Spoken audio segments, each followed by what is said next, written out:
Hello সবাই রে, তো আমি আজকে একটা চিজ কেকের রেসিপি নিয়ে আইলাম। জানি না কীরকম হয়েছে, আপনারা দেখবা প্রথম থেকে লাস্ট অবধি। অনেক আগের ভিডিওটা, তো আজকে ভিডিওটা আপলোড করলাম। দেখিয়া কইবা আপনারা কীরকম লাগছে। আমি জানি এটা অত বেশি পারফেক্ট না হইতে পারে, কিন্তু খাইতে বহুত স্বাদ হয়েছিল। সব স্টেপগুলো একদম ঠিক আছিল, আর খাইতে স্বাদ হয়েছিল। চকলেটটা একটু কম হয়েছে, তো নেক্সট দিন বানাইলে আরও সুন্দর করে বানাইমু। আপনারা দেখুন আর এনজয় করুন।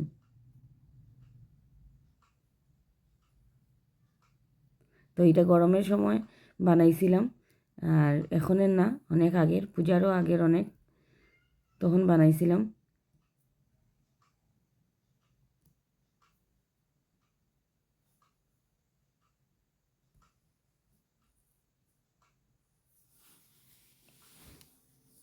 আর এটা হইল গিয়া নো বেক চিজ কেক, কোনো বেকিং লাগে না।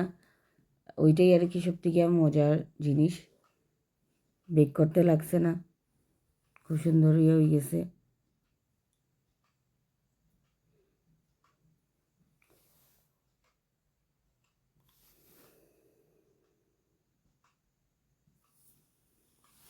তো আমরা তো খুবই ভাল লাগছে, অদ্রিজারও খুব ভাল লাগছে খাইয়া। ঠান্ডা ঠান্ডা একদম। তো ঠান্ডা খাইতেও গরমের মধ্যে তো ভালোই লাগে।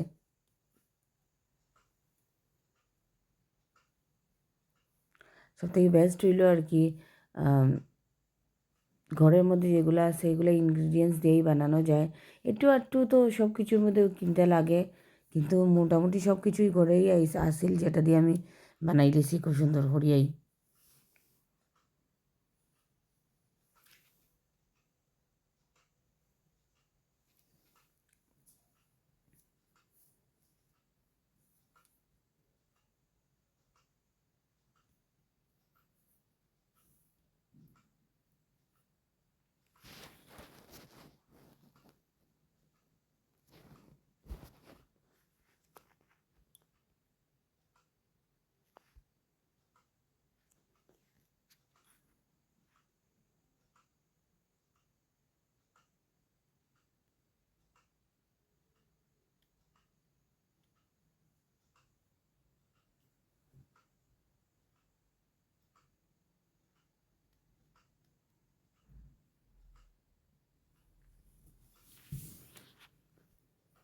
Madam Ali Joran Venjuna.